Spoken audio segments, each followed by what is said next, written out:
యేసును ద్వేషించేవాడు ఎవడు కూడా జ్ఞాని కావడానికి వీలు లేదు, సజ్జనుడు కావడానికి వీలు లేదు. నేను ఇవాళ చెప్తున్న ధైర్యంగా, రంజిత్ ఓఫీర్ను ద్వేషించేవాడు ఎవడు కూడా జ్ఞాని కావడానికి వీలు లేదు, మంచోడు కావడానికి అవకాశం లేదు. He will be as a rule, he will be a stupid and an evil person.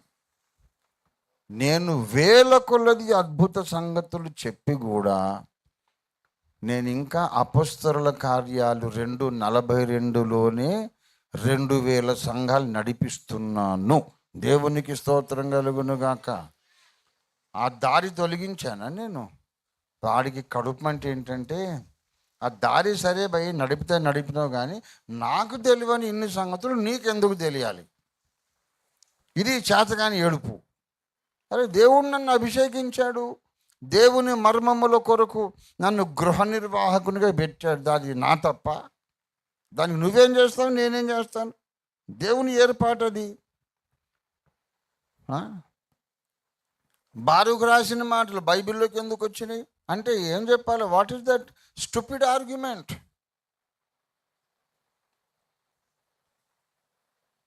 ఫలితం చూడాలి. ఎవడైతే మర్మాలు చెప్పి, లోతైన సంగతులు చెప్పి ఆఖరికి ఆత్మల రక్షణ పొందరు,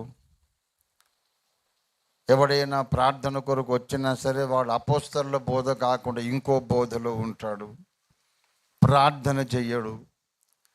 అలాంటి పరిస్థితి ఉంటే బాబు, నీకు కలిగిన దర్శనం అది మాయా దర్శనం.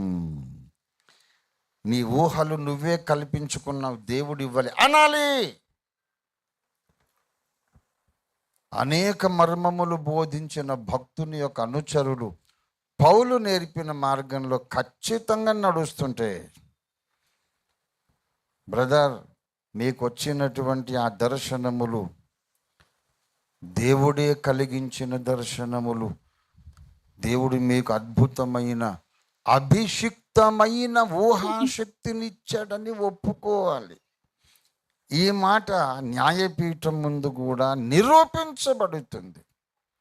My imaginative power has been anointed by God and was taken into God's control when I was 10 years old. నాకు 10 ఏండ్ల వయసు ఉన్నప్పుడు నా ఊహాశక్తిని దేవుడు వశపరుచుకుని వాటిని ప్లాస్టర్ ఆఫ్ ప్యారిస్ లాగా వాడుకొని నా ముందు అనేక వేల మర్మాలు చూపించాడు.